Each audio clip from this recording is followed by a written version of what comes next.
Amén. Bueno, estamos terminando ya el año con las últimas fuerzas que quedan todavía, pero vamos a aprovechar el tiempo hasta el final para seguir llenando nuestro corazón y nuestra mente de principios y verdades que hemos estado estudiando. Ya terminamos el pasaje de Primera de Timoteo, pero quiero que abran sus Biblias en Tito capítulo 1, porque dentro de todos los requisitos que vimos, eh, Tito aún va a agregar algunos más. Y voy a aprovechar hoy y la semana que viene, que quedan solo 2 cultitos más, para poder cerrar este estudio que hemos estado haciendo. Bueno, Primera Timoteo y Tito se escribieron prácticamente juntas, las dos cartas, y fueron enviadas, creemos, por la misma persona, o a través de la misma persona que llevó las dos cartas. Pero cuando te fijas, si bien hay muchos conceptos que son similares, hay algunas variantes. Y tienen que ver con el contexto. ¿Te acordás que Timoteo fue dejado en Éfeso para que pueda seguir acompañando lo que Pablo había empezado cuando llegaron y encontraron tanto desorden en la iglesia? Pablo enseguida intervino, echó a algunas personas que no tenían que estar en el liderazgo y empezó a ordenar la iglesia, pero siguió su viaje y lo dejó a Timoteo para que siga afirmando lo que las falsas doctrinas habían afectado. Así que ese era el contexto de Éfeso, pero Creta era una situación distinta. Pablo había llegado también ahí con su equipo misionero y se habían encontrado con un ministerio que ya había comenzado, que había tenido mucho fruto. La obra del Señor había llegado a toda la isla, había muchas iglesias en las ciudades. Así que lo que Pablo hizo ahí fue más bien trabajar en afirmar esas obras nuevas, y estuvo un tiempo y después envió a Tito para que Tito terminara de hacer esa tarea. Así que eran dos contextos distintos. Timoteo tenía que afirmar la iglesia ya de muchos años y con mucha influencia en Éfeso, que había sido invadida por falsas doctrinas. Tito tenía que establecer ancianos en iglesias nuevas que estaban siendo bombardeadas por una sociedad muy hostil y muy decadente. Y entonces él tenía esa ardua tarea de viajar de ciudad en ciudad, afirmando a los ancianos y los líderes de esas ciudades. Entonces hay una base que es la misma, y es que el liderazgo bíblico es un liderazgo calificado, que refleja un carácter maduro y que es formado y puesto por el Espíritu Santo y es evaluado por la iglesia. El pasaje de 1 Timoteo nos muestra de que aún una iglesia que ya tiene ancianos necesita una lista de requisitos para asegurarse de que estos hombres sigan cumpliendo estos requisitos. Y eh, Tito nos enseña que ciudades que necesitan ancianos, no tenemos que apresurarnos para poner a cualquiera en esa función pensando en que el liderazgo es indispensable y por eso hay que apurarse para ponerlo, sino que también tienen que dar a la medida de un pastor. Pero el hecho de que haya algunas variantes entre 1 Timoteo y Tito nos muestran de que eh, aún Pablo estaba pensando en esos contextos a la hora de dar los requisitos. Para nosotros hoy, estos requisitos son todos los que hay. No podemos inventar nuevos requisitos. Pero los requisitos, cuando surgieron a partir de el cuadro de cómo se ve un hombre maduro, y fue el Espíritu Santo el que guió al apóstol Pablo a elegir estos términos. Y cuando eligió los términos para mandar a Tito, Pablo tenía en mente la situación en Creta y por eso decidió resaltar algunos conceptos distintos a los que había en 1 Timoteo. Entonces, si querés una lista completa de cómo evaluar a un hombre para el ministerio, tenés que incorporar las dos listas. Hay muchos que se repiten palabra por palabra, hay otros que claramente es el mismo concepto con alguna pequeña variante y hay otros que son distintos, nuevos requisitos.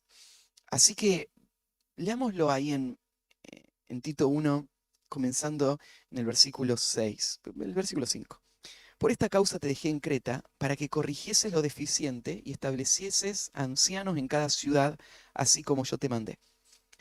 El que fuere irreprensible, marido de una sola mujer, y tenga hijos creyentes que no estén acusados de disolución y de rebeldía, porque es necesario que el obispo sea irreprensible como administrador de Dios, no soberbio, no iracundo, no dado al vino, no pendenciero, no codicioso de ganancias deshonestas, sino hospedador, amante de lo bueno, sobrio, justo, santo, dueño de sí mismo, retenedor de la palabra fiel tal como ha sido enseñada, para que también pueda exhortar con sana enseñanza y convencer a los que contradicen.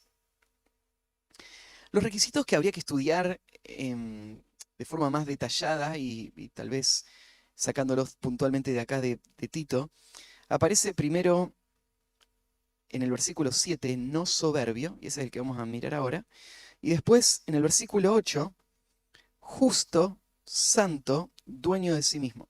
Ah, y amante de lo bueno. Amante de lo bueno, sobrio sí ya aparece. Justo, santo, dueño de sí mismo. Estos 5 requisitos habría que darles atención porque están señalando aspectos distintos de los que hemos estado estudiando. Tienen que ver, pero no están como requisito en 1 Timoteo. El que vamos a ver esta mañana es sobrio. Perdón, es no soberbio, no soberbio. Y se relaciona muy bien con el último que estudiamos, cuando veíamos que el pastor debe tener buen testimonio de los de afuera. Hacía una aclaración, Pablo, ahí, del peligro de la soberbia y de cómo Satanás fue destruido por esto, ¿no? Y había una referencia también en el no un neófito, también describiendo cómo el envanecimiento o el orgullo se puede volver un peligro muy grande en el ministerio. Bueno, Tito directamente te pone este requisito, no soberbio. Y es que creo que todos de alguna manera hemos conocido el potencial que hay en un líder de cegarse por una imagen de sí mismo más allá de la que el Señor le ha dado. Y por ese orgullo, lastimar la iglesia y crear un ambiente en donde la vida espiritual empieza a truncarse. Y la soberbia es uno de los pecados más comunes en el liderazgo, pero más difíciles de señalar. Porque a veces uno puede ver algunos síntomas, pero esos síntomas pueden ser fácilmente disimulados o explicados, o es difícil que alguien confronte con este pecado, porque este pecado tiene que ver con algo del corazón, con algo que él piensa, una opinión que él tiene de sí mismo, que se va a manifestar en sus formas, en sus palabras, en sus prioridades, en sus acciones, pero que a veces es difícil de lidiar. Este requisito, cuando usa la palabra no soberbio, este término hace referencia a una persona obstinada, terca o arrogante. Estos primeros conceptos, la obstinación o la terquedad, reflejan una persona que no es enseñable, porque se forma una idea y se mantiene en esa idea, no por una cuestión de una convicción bíblica, sino por el orgullo que le genera creerse a él más sabio que todos los demás. Y por eso no aceptar ningún consejo, no aceptar ninguna observación, ninguna crítica, ninguna guía, porque él se las sabe todas. Esta sería una característica eh, muy fácil de observar en una persona que es soberbia. En los proverbios aparecen muchos pasajes que advierten de esta actitud y lo relacionan con la necedad, con un hombre que se cree inteligente, que se cree sabio y que esa actitud le va a llevar en un camino de destrucción. Y claro, el creyente de por sí no debe ser soberbio, porque la vida espiritual se va a cultivar y a desarrollar en un ambiente en donde yo pueda recibir, donde pueda aprender, donde pueda imitar, donde pueda seguir, donde pueda ser exhortado, consolado, instruido. Entonces la humildad es una de las claves para el crecimiento, para el desarrollo espiritual. Pero pensá en cuánto daño hace la soberbia en alguien que pasa a estar al frente.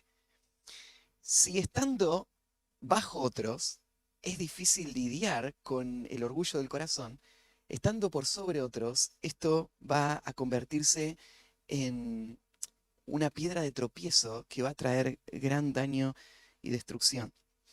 Hay muchos pasajes que advierten en cuanto a los peligros de la soberbia. Por ejemplo, en 2 de Pedro capítulo 2, versículo 10, se habla de la soberbia como una de las marcas de los falsos maestros. En esta expresión, cuando dice, y mayormente aquellos que siguiendo la carne andan en concupiscencia e inmundicia y desprecian el señorío. Una de las marcas de los falsos maestros es que ellos no se ven bajo autoridad. Ellos tienen un espíritu independiente, un concepto de autocracia. Yo me gobierno a mí mismo. Mientras que la verdadera vida espiritual está marcada por una actitud de sujeción, de reconocimiento de que el Señor gobierna sobre mi vida. Y yo estoy deseoso y dispuesto a recibir su corrección, su dirección, su instrucción. También en esto de los peligros de la soberbia tenemos Santiago capítulo 4, versículo 6, que dice, pero Él da mayor gracia, por esto dice, Dios resiste a los soberbios y da gracia a los humildes. La soberbia me pone en confrontación directa con Dios. Me pone en el camino de Dios, como parándome al frente de Él para resistirlo a Él. Y Dios lo que hace es, toma sus armas y se prepara para la guerra. Cuando Él ve a un soberbio, Él se prepara para destruirlo. Él se prepara para resistir todo lo que ese soberbio va a hacer. Y cuando entendemos que todo lo que nuestra vida espiritual representa es gracia de Dios, imaginarte a Dios en tu contra es el mayor peligro, ¿no es cierto?, para todas las áreas de tu vida. 1 Pedro 5:5 también. Igualmente, jóvenes, estad sujetos a los ancianos y todos sumisos unos a otros, revestidos de humildad, porque Dios resiste a los soberbios y da gracia a los humildes. La misma expresión, Dios resiste a los soberbios. Proverbios 16:5 también advierte sobre el peligro de la soberbia. Abominaciones a Jehová todo altivo de corazón, y ciertamente no quedará impune. Proverbios 16:18. Antes del quebrantamiento es la soberbia, y antes de la caída la altivez de espíritu. Lo que tenés que pensar entonces es, antes del desastre, esto es lo que hay. Hay un corazón orgulloso. En cualquier aspecto, ¿no es cierto?, en donde se vio esa destrucción, tenés que saber de que antes estuvo esto. Este es el pecado que precede al desastre y a la caída final y permanente. La destrucción completa viene antes del orgullo. Por el otro lado, en Proverbios 18:12 dice, antes del quebrantamiento se eleva el corazón del hombre y antes de la honra es el abatimiento. Entonces, por el otro lado, no solamente está el peligro del orgullo, sino que está la bendición de la humillación. El abatimiento es el paso que viene antes de la honra. Así que no nos extraña que Tito ponga esta cualidad. Los hombres que tienen que estar al frente, los hombres que tienen que cuidar del rebaño de Cristo, son hombres que dan evidencia de un corazón humilde, de un corazón que se ve a sí mismo delante de Dios y no piensa de sí más de lo que debe pensar, sino que tiene cordura. Y es un hombre que está en la obra del Señor, no para su propia gloria, sino para la gloria de Dios. Y va a usar su vida, su tiempo, sus recursos para servir y para ayudar a otros a avanzar, mientras él se esconde atrás del Señor y en vez de sobresalir, va él a preferir a otros en todo momento. Esta es la actitud que estaría mostrando Tito acá, que es tan necesaria para las iglesias. Pero ¿cómo se logra esa actitud? Porque no es natural. En el corazón nacemos con el pecado del orgullo dominándonos. La gracia de la salvación nos hace libre de ese pecado, pero no lo erradica de nuestro corazón, ¿no? Ese pecado hay que sacarlo tal como sacamos todos los demás pecados en ese proceso de sacar y poner, ¿no? Y de renovar, sacar, renovar y poner, el proceso de santificación. Entonces, cuando miramos en el Nuevo Testamento, las herramientas que se nos dan para poder lidiar con el pecado del orgullo giran alrededor de imitar a Cristo en esta búsqueda de la humildad. La humildad, en un sentido, podríamos decir, ya está en el corazón del creyente desde la conversión en su nueva naturaleza como parte de los genes. Pero el orgullo es el viejo hombre del cual todavía hay efectos en nuestra vida. Y hay sentimientos y pensamientos y deseos que están ahí dando vuelta dentro tuyo que no son los que reflejan tu nueva identidad. No son los que muestran quién vos sos hoy en Cristo. Esos sentimientos, deseos, apetitos, reflejan lo que antes fuiste. Reflejan el viejo hombre que tiene que ser quitado de vos. Entonces, Cristo es tu modelo. Cristo es el patrón. Ahí Mateo 11, le cito este y después vamos a pasar un poquito más de tiempo en uno más, en otro texto. Pero Mateo 11, 28, Jesús dijo así: venid a mí todos los que estáis trabajados y cargados, y yo os haré descansar. Llevad mi yugo sobre vosotros y aprended de mí, que soy manso y humilde de corazón, y hallaréis descanso para vuestras almas, porque mi yugo es fácil y ligera mi carga. Aprended de mí, este es el llamado básico del discipulado, ¿no? Es mirar a Cristo e imitarlo. Y él dice acá, lo que deben aprender de mí es esto: yo soy manso y humilde de corazón. Cristo es la motivación y Cristo es el patrón. Así es como llegamos a ser humildes. Filipenses capítulo 2 es un desarrollo de este principio.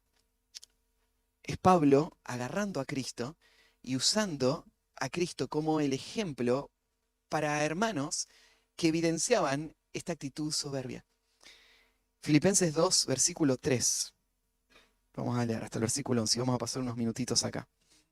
Filipenses 2, 3. Si bien había muchas cosas preciosas de la iglesia en Filipo, Pablo está viendo este problema, este peligro en el corazón de estos creyentes. Nada hagáis por contienda o por vanagloria, antes bien con humildad. Entonces él contrasta la humildad con una actitud de competencia o una actitud de promoción personal. La contienda y la vanagloria, ahí son las actitudes que están marcadas, por ejemplo, por el mundo de la política, en donde hay una competencia constante por trascender, por escalar. Y esta competencia no conoce límites. Cualquier recurso se va a usar para lograr promoverme. Y esto es lo que estaba pasando en Filipos. En Filipos había una actitud de, en vez de buscar el servicio y la entrega, lo que estaba buscando en el corazón de los creyentes era esta competencia y este amor personal.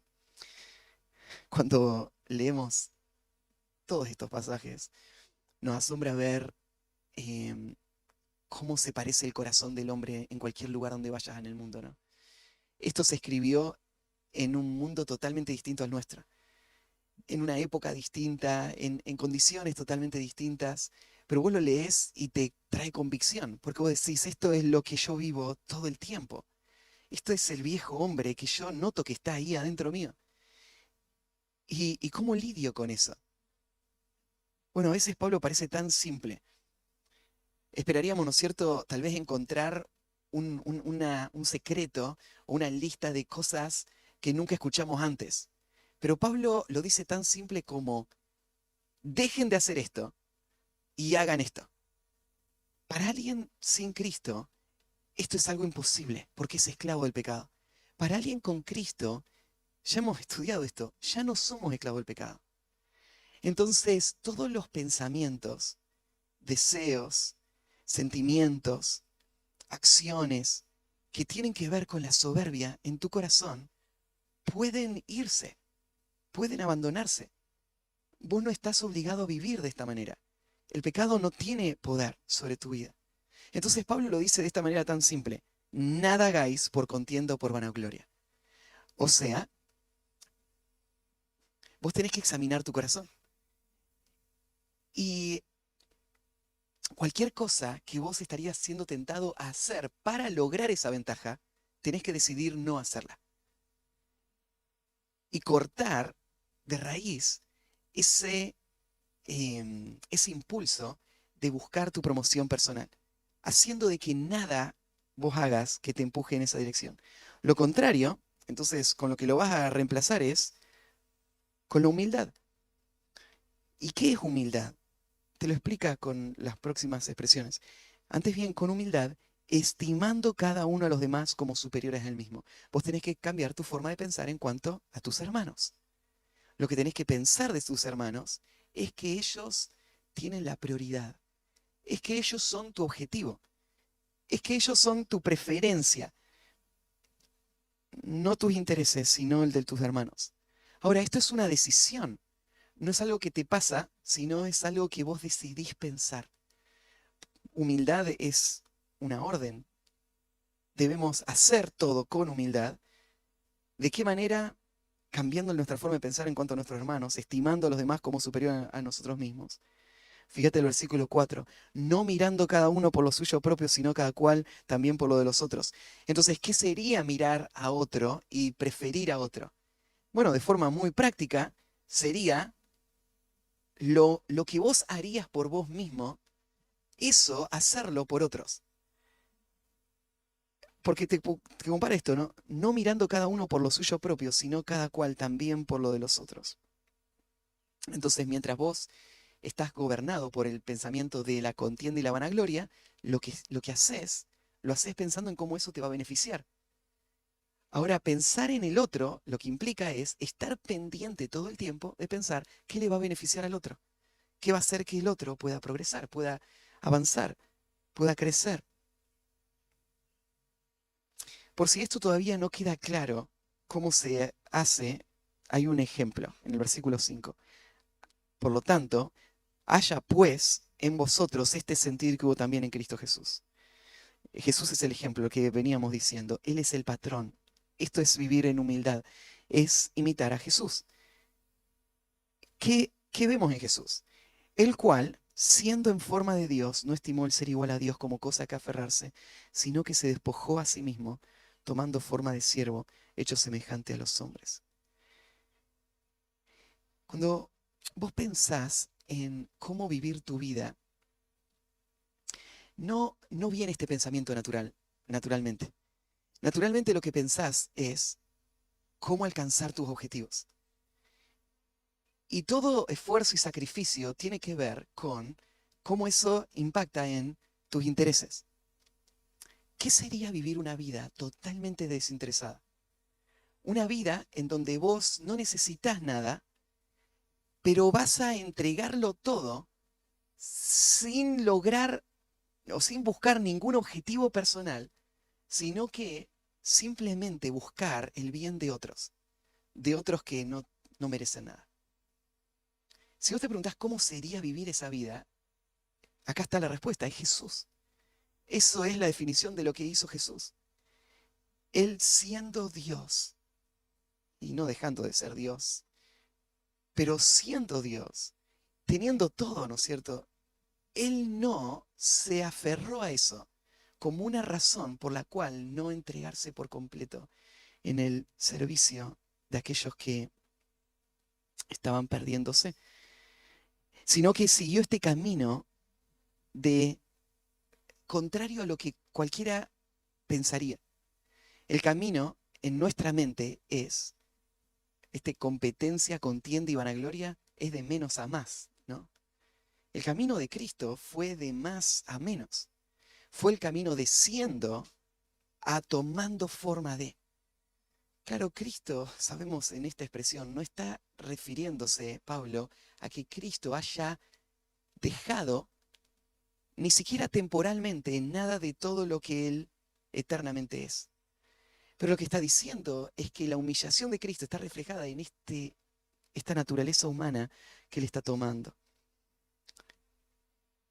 Entonces, el camino fue este, y el resultado, bueno, estando en la condición de hombre, se humilló a sí mismo, haciéndose obediente hasta la muerte y muerte de cruz, por lo cual Dios también le exaltó hasta lo sumo y le dio un nombre que es sobre todo nombre, para que en el nombre de Jesús se doble toda rodilla de los que están en el cielo y en la tierra y debajo de la tierra, y toda lengua confiese que Jesucristo es el Señor, para gloria de Dios Padre.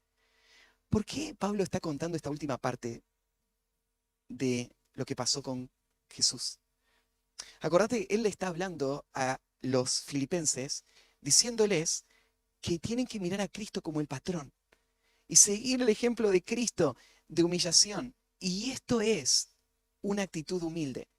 Es no pensar en lo que vos sos, no pensar en tus derechos, no pensar en tus deseos, sino pensar completamente en otro. Y estar dispuesto a entregar todo lo que vos sos por el bien de otro. Eso es humildad.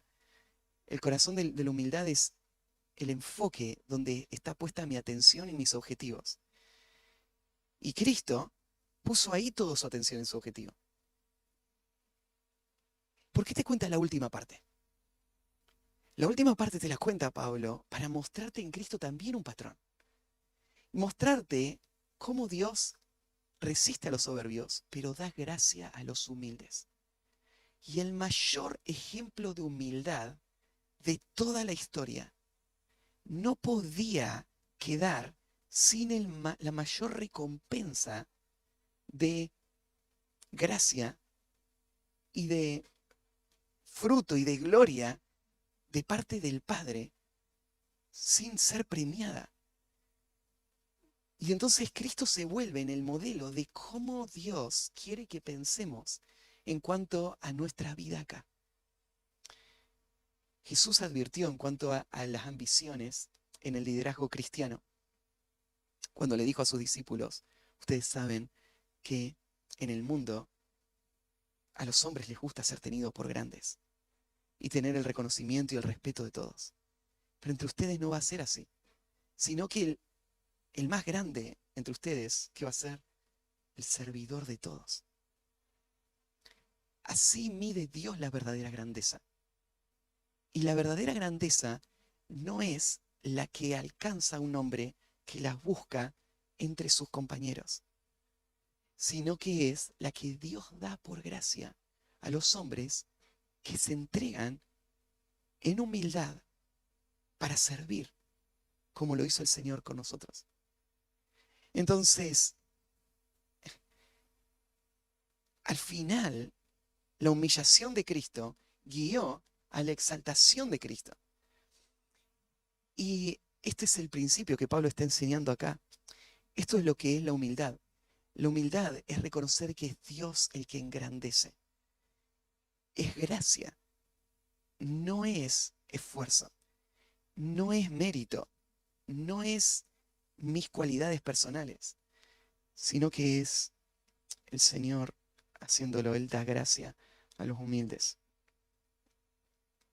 Podríamos pensar en 3 ejemplos. Bueno, ahí Marcos 10:45, hay otro pasaje que hace referencia a Jesús como el ejemplo. El Hijo del Hombre no vino para ser servido, sino para servir y para dar su vida en rescate por muchos.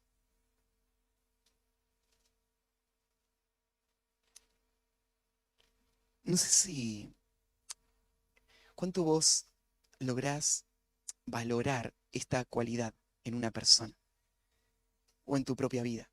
¿Cuánto lo has hecho una meta personal, luchar diariamente por guardar tu corazón de la soberbia y proteger la humildad? Pero con todo lo que venimos hablando, vos entendés esto, que el resultado de una vida está ligado profundamente a la victoria que hayas tenido sobre este pecado. Porque si es Dios el que va a recompensar y el que va a engrandecer, si es Él el que conoce las motivaciones del corazón, si Él se pone en línea de fuego para resistir al soberbio, entonces vivir la humildad debe ser una de las prioridades más grandes del hombre de Dios. Pablo lo dijo así en 2 Corintios 4:5. Porque no nos predicamos a nosotros mismos, sino a Jesucristo como Señor y a nosotros como vuestros siervos por amor de Jesús. El ministerio de Pablo no estaba marcado por la promoción personal. No nos predicamos a nosotros mismos. No estamos ocupados en esta tarea. Exaltar es lo que el Señor hace. Dar fruto, dar recompensa, dar un nombre, eso es lo que el Señor hace. ¿Qué predicamos nosotros? Nos predicamos a nosotros como vuestros siervos por amor de Jesucristo. Acá la palabra siervo es esclavo, ¿no?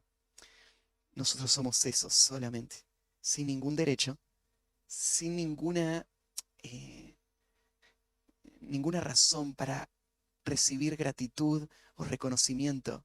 Somos propiedad, no tenemos nada, sin lograr nada nuestro jamás, sino solamente sirviendo para los intereses de otro. Y ahora está poniéndolo a ellos, ¿no? Vuestros siervos, por amor de Jesús. El ejemplo de Timoteo es el tercer ejemplo que aparece ahí en Filipenses 2, 20 al 22. Pablo dice, pues a ninguno tengo del mismo ánimo y que tan sinceramente se interese por vosotros. Fíjate, Pablo va a hablar de una cualidad muy poco común. Entre todos los que acompañan a Pablo, la gente que él visita, las iglesias que él fundó, los obreros que él tiene a su lado, a quienes él está enviando, él ve que Timoteo sobresale, porque tiene una cualidad que es muy especial. Y esta es la cualidad. No tengo a nadie como él, porque todos buscan lo suyo propio, no lo que es de Cristo Jesús. Esta es la norma. Todos están buscando lo suyo y no lo que es de Cristo, pero ya conocéis los méritos de él, que como hijo a padre ha servido conmigo en el Evangelio. Ustedes lo han visto al lado mío a Timoteo. Y ustedes ven que Timoteo nunca deseó su propia promoción. Él me vio a mí como su papá. Y él me ha servido a mí como su papá. No buscando crecer o desarrollarse o una posición. Él me ha servido incondicionalmente. Y no solo a mí, sino a todos ustedes. Ustedes han visto su actitud. Esta es su cualidad, este es su carácter. Esto es lo que hay en su corazón. Todos buscan lo suyo propio, no lo que es de Cristo. Y creo que una de las heridas más grandes en el ministerio es ver eso en el corazón de gente que uno ama. Es ver que personas, ¿no es cierto?, alrededor, en algún momento, por alguna situación, evidencian de que no están buscando los intereses de Cristo, sino que cuando se dé la oportunidad, van a aprovechar esa oportunidad sin importarle la obra de Cristo, solamente para beneficiarse ellos personalmente. Y, y Pablo alaba a este joven, no porque él tenga algún favoritismo con Timoteo, sino porque él quiere estimular a todos los demás a tener la misma actitud. Así se ve un hombre maduro. Esta es la cualidad que debe reinar entre el pueblo de Dios. Esto debería ser lo que, lo que los líderes, todos los líderes, tengan. Ellos no deben ser soberbios. Ellos deben ser humildes. Y humildes es esto. Es no buscar lo suyo propio, sino lo que es de Cristo. El último pasaje, 1 Corintios 4. Estuvimos ahí en el devocional, versículos 6 al 7. Dice así: pero esto, hermanos, lo he presentado, pero, sí, pero esto, hermanos, lo he presentado como ejemplo en mí y en Apolos, por amor de vosotros, para que nosotros aprendáis a no pensar más de lo que está escrito, no sea que por causa de uno os envanezcáis unos contra otros. Este era el pecado en Corinto, ¿no? La razón por la que ellos estaban alabando a estos líderes es porque ellos se veían reflejados en esos líderes. Es porque ellos estaban compitiendo. Y entonces sus líderes eran los que promovían su propia grandeza. Y Pablo muestra la inmadurez de este pensamiento, muestra lo necio que es creerse más que otros, pero termina ahora en mira el versículo 7 con estas palabras: porque ¿quién te distingue o qué tienes que no hayas recibido? Y si lo recibiste, ¿por qué te glorías como si no lo hubieras recibido? ¿Qué me va a hacer humilde? Me va a hacer humilde, decíamos recién, mirar a Cristo y entender la actitud que Cristo tuvo hacia el mundo y tomarla como la meta de mi vida. Que para eso pueda vivir yo. Que de la misma manera que Cristo yo pueda vivir y morir por otros. Ese debe ser el pensamiento constante. Pero hay otro pensamiento acá que se va a sumar para ayudarme a mantener esa actitud humilde. Y es este pensamiento de la gracia del Señor. Pensar en esta pregunta: ¿quién te distingue? ¿O qué tienes que no hayas recibido? Y si lo recibiste, ¿por qué te glorías como si no lo hubieses recibido? Alguien dijo que la humildad no es menospreciarte a vos mismo. No es decir, no sirvo para nada. Muchas veces, más bien, eso es una expresión del orgullo, que lucha por querer sobresalir y como no ve que sobresale, se siente inferior a los demás. Es simplemente otra cara del orgullo, esa actitud. Pero la humildad es tomar lo que tengo y lo que he recibido no como una oportunidad para imponerme sobre otro o crear mi propio sentido de grandeza personal, sino como una forma de servicio a otros, reconociendo que esto es algo que recibí por gracia, que Dios quiso dar, así como lo podría haber dado a cualquier otro, pero Él lo puso en tu vida y vos sos responsable por eso, y vos tenés que usarlo por el bien de otros. Y eso que no es tuyo y que vos no ganaste y que de lo cual no mereces ningún reconocimiento ni alabanza, un día, si vos lo usás para servir a otros, en la gracia de Dios, Él también va a premiarte. Y Él sí te va a dar la gloria que viene de Él. Mientras buscamos la gloria de los que nos rodean, lo único que estamos ganando es un enemigo, a Dios. Mientras nos humillamos bajo la poderosa mano de Dios, lo que hacemos es permitir que Él nos exalte cuando fuere tiempo. Entonces, si de alguna manera el ministerio representa para vos lograr trascendencia, lograr importancia, lograr aprecio, lograr reconocimiento, entonces este es el momento para abandonar toda actividad que te empuja en esa dirección y frenarla completamente para poder ir en la dirección opuesta y hacer todo lo que vas a hacer con humildad, buscando a otros y pensando en otros. Esto es una lucha de todos los días, no es una lucha de un solo día. Muchas veces vas a descubrir de tu corazón las cosas que van a traer gran carga y angustia cuando veas lo horrible que puede ser tu corazón. Y eso va a ser el momento de traer estos pensamientos de nuevo a tu mente, de hacer morir ese deseo y de servir de nuevo. ¿Sí? Entonces, los ancianos deben ser no soberbios. Bueno, oramos y terminamos. Padre, este es uno de los pecados más eh, incisivos en el corazón, porque tocan tantas áreas de nuestra vida. Es un pecado que se refleja de tantas formas y que, Señor, es un estorbo tan grande para la vida de servicio a ti y a otros. Cuando este pecado domina el corazón, nuestro corazón se llena de ansiedad, de temor, de amargura, porque no tenemos lo que tanto deseamos y entonces nos resentimos, porque tememos perder lo que hemos logrado y entonces entramos en pánico y en temor, porque, Señor, nos preocupa tanto lo que otros digan de nosotros, porque lo que buscamos es una gloria que está basada en otras opiniones. Y entonces nuestro corazón se llena de ansiedad. Señor, danos libertad. Ayúdanos a luchar contra este pecado cada día. Danos victoria.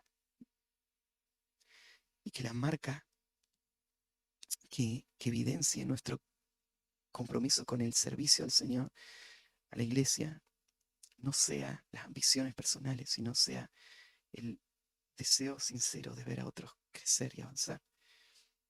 Señor, ayúdanos. No podríamos vencer este o ningún pecado si no fuera a ser por tu gracia. Danos victoria. Y te pido por estos hombres jóvenes, la mayoría de ellos recién arrancando el camino del servicio a ti. Ayúdales a lidiar hoy con ese pecado. Dales victoria, Señor, para que sus vidas puedan ser bendecidas por tu gracia y que en esa humildad tú puedas mostrar tu gloria y, Señor, tu iglesia pueda ser grandemente bendecida. Ayúdanos, Señor. Y te entregamos todo esto a ti en nombre de Cristo Jesús. Amén.